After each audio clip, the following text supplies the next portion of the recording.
Bonjour à tous, bienvenue dans une nouvelle vidéo. Aujourd'hui, on va parler d'un sujet qui intéresse toutes les personnes qui possèdent une SARL ou une SA en Suisse, comment payer moins d'impôts à la fin de l'année lorsque vous faites votre clôture. Et je vais vous parler d'une spécificité suisse qui va vous permettre de faire baisser votre impôt, de réduire votre revenu de manière complètement légale. Ça s'appelle les réserves latentes. Qu'est-ce que c'est? Comment ça marche? Pourquoi et comment pouvez-vous utiliser les réserves latentes pour faire diminuer votre profit et donc à la fin votre impôt? C'est tout ce qu'on va voir dans cette vidéo. Je suis Romain, fondateur de entreprendre.ch, expert comptable diplômé, et c'est parti pour quelques minutes à parler de réserves latentes.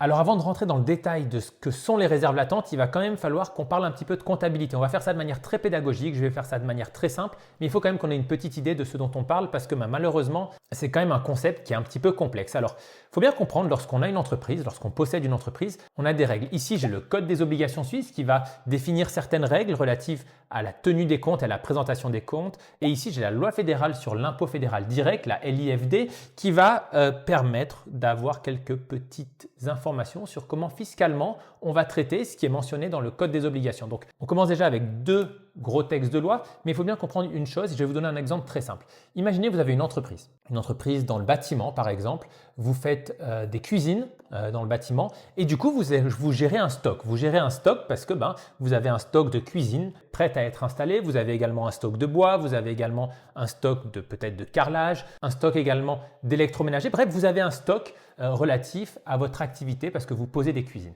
Et ce stock, il a une certaine valeur. Déjà, la première question qu'on doit se poser, c'est à quelle valeur on valorise son stock. Et la loi dit qu'on valorise le stock au coût d'acquisition. C'est-à-dire que si vous avez acheté l'électroménager pour 1000 francs, et dans votre comptabilité, en inventaire, dans le compte de stock, vous allez avoir 1000 francs d'électroménager. Si vous avez une valeur d'achat par exemple de cuisine préfabriquée que vous avez acheté chez un fournisseur pour 100 000 francs, et dans vos stocks, vous avez 100 000 francs de cuisine préfabriquée. C'est ce que mentionne ici l'article 960A. Je vous passe les détails, mais globalement, la linéa 1 qui dit « Lors de sa première comptabilisation, un actif est évalué à son coût d'acquisition ou à son coût de revient. » Donc globalement, j'achète du stock, il est dans mes comptes à la valeur comptable, à la valeur d'acquisition. Alors une fois qu'on a compris ça, on va pouvoir maintenant parler des réserves latentes et rentrer vraiment dans le vif du sujet et vous faire économiser de l'argent grâce à ces réserves latentes. C'est-à-dire qu'imaginez vous avez un stock, un inventaire de par exemple 100 000 francs. Le droit suisse, le droit fiscal suisse, les impôts vous autorisent de dévaloriser votre stock de 30% même si votre stock ne perd pas de valeur. Et cela s'appelle une réserve latente. Ça veut dire quoi? Ça veut dire que vous avez un stock qui vaut 100 000 francs, mais vous allez dire dans votre compta que votre stock, en fait, il ne vaut pas vraiment 100 000 francs, il en vaut que 70 000. Il vaut 30% de moins. Et c'est tout à fait légal. Et le fait de faire baisser la valeur de votre stock de 30%, mécaniquement, ça va faire baisser votre résultat et donc ça va faire baisser vos impôts. Alors là, vous me dites, ok Romain, je ne comprends pas trop, je fais baisser mon stock, ça va faire baisser mon résultat, pourquoi? C'est pas très clair. Et c'est là qu'on va avoir droit à un petit schéma qui va apparaître ici devant vous. Donc on va prendre un exemple tout simple. Imaginez, devant vous, vous allez avoir le bilan de votre société avant de faire ces petites améliorations relatives aux réserves latentes. Le bilan de votre société, le 31 décembre, avant que votre fiduciaire soit venu et avant que votre expert comptable vous ait conseillé, le bilan de votre activité, il est le suivant. Vous avez des actifs, de la trésorerie pour 100 000 francs. Vous avez 50 000 francs de clients qui vous doivent de l'argent. Ce sont des débiteurs, ce sont des créances clients, c'est-à-dire que ces clients vous doivent 50 000 francs au 31 décembre. Et vous avez un inventaire. Alors là, dans cet exemple, j'ai mis par exemple 60 000 francs d'inventaire. Vous avez également des immobilisations, ça c'est pour l'actif. Et pour le passif, on va avoir plein d'éléments dans le passif. Ça peut être des dettes envers l'assurance sociale, ça peut être des dettes envers les impôts, une dette bancaire. Et enfin, vous avez en bas du bilan les capitaux propres. Ça, c'est votre bilan avant qu'on fasse quelconque ajustement. On a fait un vrai inventaire. On sait que l'inventaire de la société, le stock de la société, c'est 60 000. On a une vidéo sur l'inventaire. Elle apparaît ici si jamais vous voulez la voir. Et on a également des créances clients. Bref, on a vu ensemble le bilan. À côté de ça, je vais vous faire maintenant le compte de résultat de la société. Et ce compte de résultat, il se construit de la manière suivante. On a tout d'abord un chiffre d'affaires, des ventes pour 400 000 francs. On a ensuite des charges. Alors là, on va avoir toutes les charges confondues, ce soit les charges d'achat de matériel, les charges de marketing, les charges d'administration, le personnel, on va dire globalement 200 000 francs. Et ça va nous donner un bénéfice avant impôt du coup de 400 moins 200 de 200 000 francs. Ok. En Suisse, globalement, sur les cantons de Genève et Vaud, le taux d'imposition d'une société il est autour de 14,5-15%. J'ai mis 15% pour avoir des chiffres ronds. Donc globalement, si on a un bénéfice avant impôt de 200 000 francs, ça nous fera une charge d'impôt d'environ 30 000 francs. Et donc, j'ai un bénéfice net de 170 000 francs. Ça, c'est avant que je fasse mes petites écritures comptables relatives aux réserves latentes. Voilà, on a vu la situation de départ. Maintenant, vous venez nous voir, fiduciaire Carpeo, entreprendre.ch, et vous venez nous voir et nous dites bah, Romain, voilà, j'ai ma compta, comment on peut optimiser, comment on peut payer moins d'impôts. Et là, on va se poser ensemble, on va regarder tout ça. Et puis, si vous avez une fiduciaire compétente, la première chose qu'elle va vous dire, c'est déjà, on va pouvoir passer une écriture comptable pour faire baisser la valeur de votre stock. Parce que faire baisser la valeur de votre stock, ça va vous faire baisser votre résultat. Alors, comment ça se passe? On va regarder maintenant qu'est-ce qui va se passer.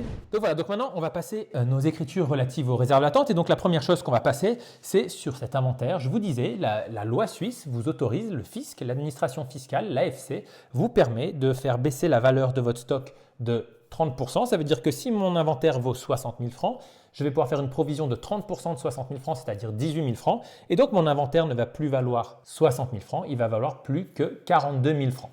Donc, mon bilan va diminuer de 18 000 francs. Et donc, si j'ai fait une provision sur stock de 18 000 francs, il faut bien que cette provision, elle se reflète dans mon compte de résultat. Quand je fais une provision, quand je fais une réserve latente, dans ce cas-là, quand j'enregistre cette provision de 18 000 francs, cette baisse de valeur de 18 000 francs, à ce moment-là, dans mes charges de l'entreprise, je vais devoir prendre en compte cette baisse de valeur. En gros, je vais devoir dire, oui, mon stock a baissé de 18 000 francs parce que j'ai un risque qu'il soit obsolète, parce que j'ai un risque que je ne puisse pas le vendre en entier. Et donc, vous allez passer une charge supplémentaire de 18 000 francs dans vos charges de l'entreprise. Et donc, si on reprend ici notre compte de résultat, on va voir que mes charges, qui étaient de 200 000 francs, elles augmentent et elles passent donc à 218 000 francs. Ce qui veut dire que mon résultat, mon bénéfice avant impôt, il n'est plus de 200 000 francs, mais il est de 182 000 francs. J'ai donc baissé mon résultat avant impôt de 18 000 francs. Et donc mécaniquement, mes impôts qui avant étaient de 30 000 francs vont diminuer et je ne vais plus avoir à payer que 27 300 francs d'impôts. Ça veut dire que, comme ça, en un claquement de doigts, avec une écriture comptable, on a fait baisser les impôts de quasiment 2500, 2700 francs pour être précis. C'est plutôt agréable de savoir qu'on paye 2700 francs d'impôts en moins. Ça fait quasiment 10% de la charge d'impôt que l'on devait payer. Donc c'est pour une simple écriture comptable autorisée par l'AFC, autorisée par les impôts, ça vous permet de faire baisser votre charge d'imposition. Alors vous allez me dire, Romain, c'est chouette ça, mais est-ce qu'il y a d'autres réserves latentes que je peux appliquer? Parce que je n'ai pas nécessairement toujours du stock dans ma comptabilité. Alors oui, vous avez une deuxième réserve latente qui est autorisée. C'est une réserve latente sur les créances clients, sur les débiteurs, sur ce que vous doivent vos clients. On part du principe que si vos clients vous doivent de l'argent au 31 décembre, il y en a peut-être certains qui ne vont pas vous payer. Et donc les impôts, l'AFC, vous autorise de passer une réserve latente de 5% pour les clients qui vous doivent de l'argent et qui sont situés en Suisse et de 10% pour les clients qui vous doivent de l'argent et qui sont situés à l'étranger. Ce qui veut dire que si vous avez un client par exemple qui vous doit 100 000 francs au 31 décembre et que ce client est situé à l'étranger, vous pouvez dire en fait que la valeur de cette créance client, de cet argent que le client vous doit, c'est plutôt 90 000 que 100 000 et donc faire baisser votre résultat à vos impôts de 10 000. Okay, c'est assez intéressant parce que toutes ces petites choses mises bout à bout, ça peut vous permettre d'économiser un petit montant d'impôt assez intéressant et donc de payer moins d'impôts et donc d'avoir un peu plus de trésorerie. Alors vous allez me dire, Romain, ok, très bien, mais pourquoi est-ce qu'on fait ça? Et en fait, sur le long terme, est-ce que c'est vraiment utile? Alors, il faut bien comprendre pourquoi on fait ça. On fait ça parce que dans le code des obligations, on doit tenir une comptabilité de manière prudente. Et donc, tenir une comptabilité de manière prudente, ça veut dire anticiper les potentiels défauts de paiement de certains clients ou la potentielle perte de valeur de son inventaire. Et donc, les impôts vous autorisent de diminuer volontairement la valeur de votre stock de 30% ou de diminuer volontairement la valeur de l'argent que vous doivent vos clients, de vos créances clients, de 5 ou de 10%. Alors, il faut bien comprendre que c'est juste un décalage temporel. Ça veut dire que l'année prochaine, cette réserve latente qu'on a fait dans les comptes, elle va devoir évoluer en fonction de la valeur de mes stocks. Si mes stocks augmente encore plus, je vais pouvoir augmenter la valeur de ma réserve latente. Mais si mes stocks diminuent l'année prochaine, je vais devoir diminuer la valeur de ma réserve latente. Et donc, je vais devoir reconnaître un profit que je n'ai pas reconnu l'année dernière. Donc finalement, c'est juste un décalage temporel. Mais c'est un décalage qui est relativement intéressant. Parce que par exemple, imaginez cette année, vous gagnez de l'argent. Vous allez faire ces provisions, ces réserves latentes sur le stock et sur l'inventaire. Et si malheureusement l'année prochaine, vous faites une perte, vous allez pouvoir relâcher, supprimer ces réserves latentes et donc faire remonter votre résultat et faire une perte un peu plus faible. Et donc finalement, vous n'aurez pas payé d'impôt cette année-là et vous ne paierez pas d'impôt l'année prochaine parce que vous aurez remonté votre perte. Alors, c'est un calcul, mais en tout cas, ça marche et c'est très pratique parce que ça permet de faire baisser l'imposition à un moment T.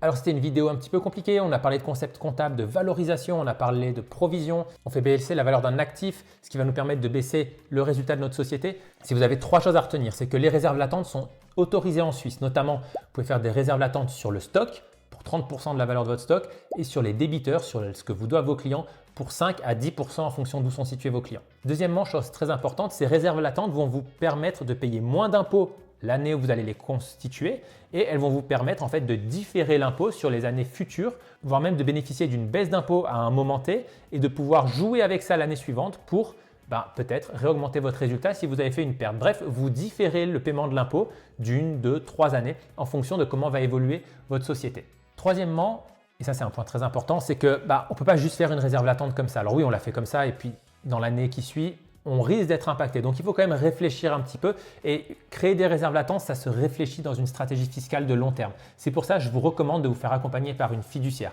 Nous, on a la fiduciaire Carpeo à Genève. On va vous accompagner sur la partie fiscale, sur la partie assurance sociale, sur la gestion de la compta. Mais pourquoi c'est important? C'est parce que créer une réserve latente, ce n'est pas juste faire un débit, un crédit, c'est aussi planifier fiscalement, réfléchir, est-ce que ça vaut le coup de faire une réserve latente? Est-ce qu'on ne garde pas cette cartouche pour l'année suivante? Est-ce que ça vaut le coup de relâcher, de réduire une réserve latente? Et si oui, de combien? Tout ça, vous pouvez en discuter avec votre expert comptable, avec un expert comptable diplômé qui pourra vous accompagner et vous expliquer un petit peu comment, dans votre cas précis, la réserve latente peut vous permettre d'économiser des impôts.